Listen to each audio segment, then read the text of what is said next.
Yes. So water potential. This water potential term was first given by Slayer and Taylor. They used the term for the first time. And this water potential, actually it is the capacity of water. Okay.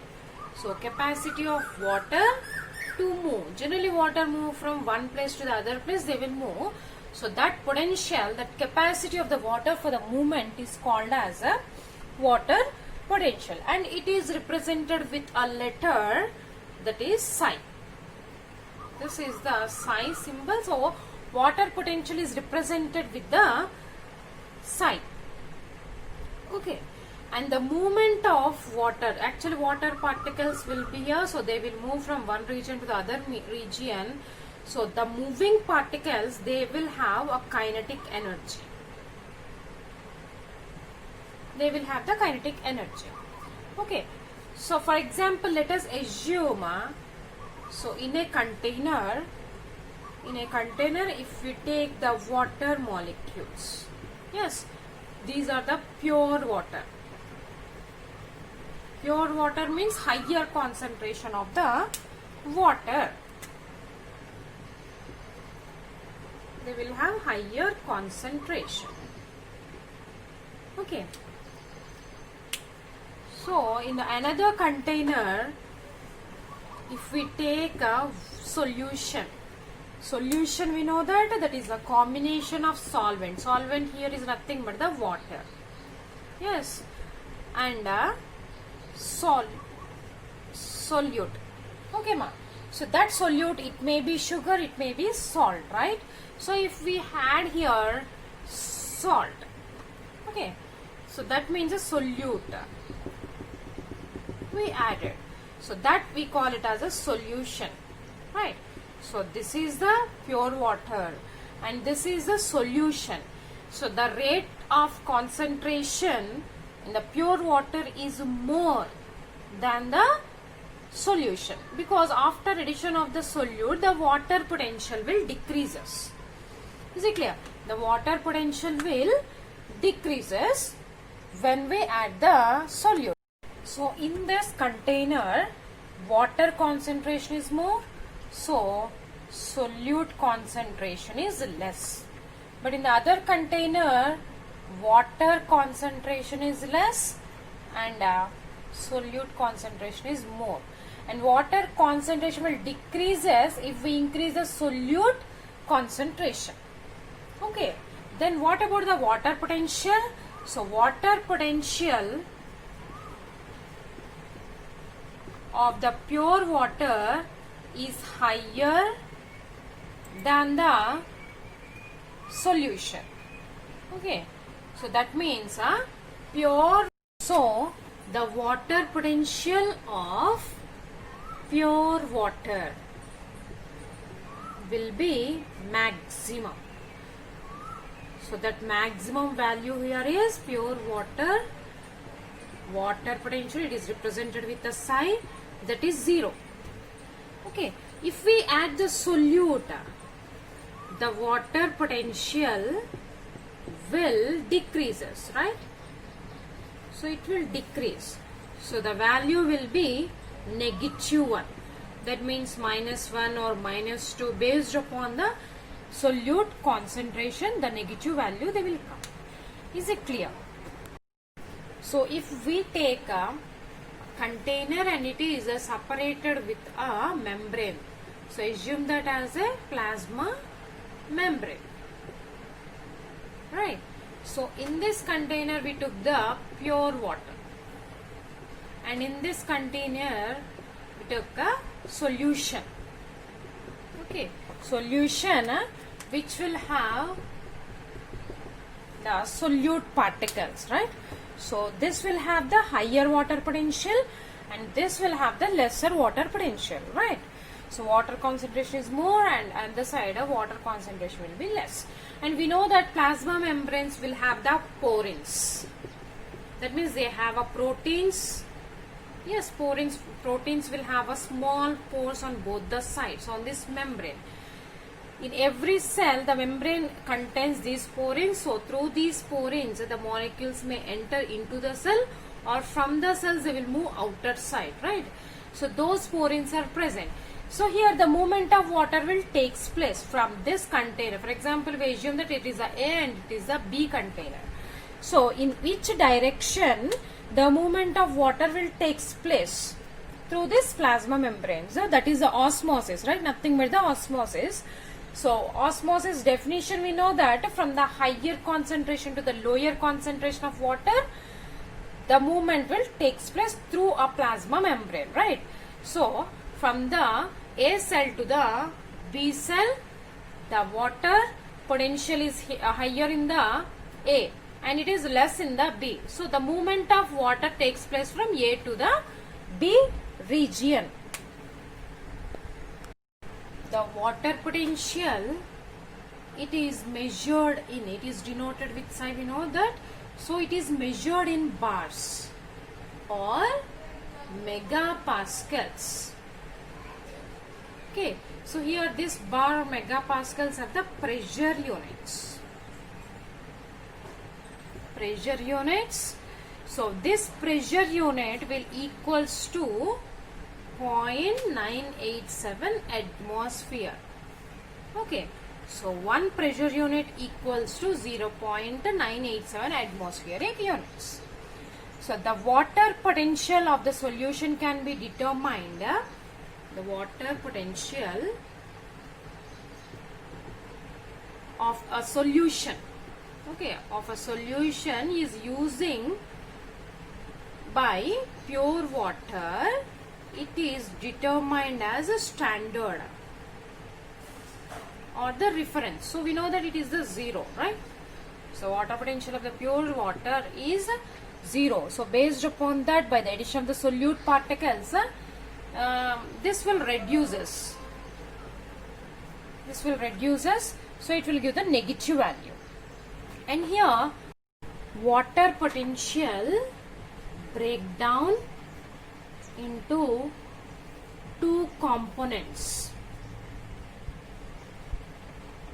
So first one is the solute potential, which is represented with a psi s, and another one is the pressure potential, represented with psi p. So water potential is equals to psi s plus psi p. Okay, so the pressure potential of the water is always 0. So psi w is equals to psi s. So water potential is equals to the solute potential, and the movement of water will takes place, right, from higher region to the lower region. So that movement will continues until they will reach the equilibrium. So that equilibrium, we know that it is the 0, right? So let us discuss the components of water potentials now in detail. Solute potential. So this is also called as osmotic potential. That is movement of the water from hypotonic solution to hypertonic solution. We know that hypotonic solution is contains a low concentration of solute particles. So hypertonic solution means which have the higher solute particles. So that means if we add the solute, so they will move from the lower solute concentration to the higher solute, from low solute concentration to the high solute concentration, they will move. So what happens? The water potential will decreases. So water potential decreases due to the solute potential increases. So that's why we will denote it with a negative sign. Fine. So this osmotic potential of a pure solvent is 0 actually, but for the higher concentrated solution it is the negative value. Is it clear? So next one is the pressure potential. Pressure potential. So this is denoted with the psi p, and this is also called as turgor pressure. Turgor pressure in the plants. So this turgor pressure, it is actually a positive sign, because if the pressure potential increases, okay, pressure potential increases, it will increase the water potential. So that's why it is a positive value. This pressure potential is positive sign because it will increase the water potential. So water potential, that means in a cell, for example cell, so water will be absorbed into the cell. So what happens, it will raise the pressure, there will be pressure due to the entry of the water inside the cell. So it is, we know that it is covered with a cell wall. Due to the absorption of the water, the pressure will develops, and which will exert on the walls, the cell walls, it will exert the pressure. So the cell will swell up due to the absorption. So swelling of the cell, we call it as a turgid cell, right? So that's why the pressure which develops due to the swelling of the water absorption, we call it as a turgor pressure. Also we call the pressure potential as a turgor pressure. Okay, because the cell wall is being, it is elastic one, and presses the protoplast, nothing but the plasma membrane, right? So with the equal and the opposite force, the force will be exerted by the cell wall over the protoplast. So there it will erases the pressure. Okay. So next, but in the flaccid cell, flaccid cells are nothing but the cells which are shrinked. So if the exosmosis took place, exosmosis means water will be moved outer side from the cell, right? So it will shrink, the cell will shrink, that is plasmolized cell. So those cells we call it as a flaccid cells. In those flaccid cells, the pressure potential is absent, or it is equals to the 0, because the water will move from cell to the outer region. So the cell will lose the water, so they will become flaccid. So there is no pressure, actually there is no force exerted on the cell wall. So there is no pressure potential, so it is 0. Is it clear?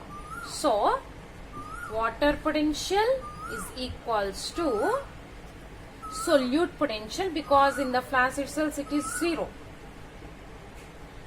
Okay. Movement of water between two adjacent cells. Problems will come from water potential to determine the movement of water, the direction of movement of water we should determine. So let us assume that here for example A cell and B cell. So they gave that solute potential of the A cell is -12 and pressure potential will be 0.4, and that of the solute potential of the B cell is -10 and pressure potential will be 0.3. And now we should tell the movement of water. So these are the two adjacent cells. So from A to B or B to A, the movement will takes place. Let us determine that. So here water potential is equals to, we know that as psi S plus psi P, right? So water potential is equals to psi S, that is -12 plus 0.4. So the water potential value here is -8, right? So in the B cell, the water potential here is -10 plus 0.3. So the value will be -0.7. Yes. So here the water potential of the cell A is -8, and whereas that of the cell B is -0.7. So the water will move from higher water potential to the lower water potential, right? So the movement of the water is A cell to the B cell, it will takes place.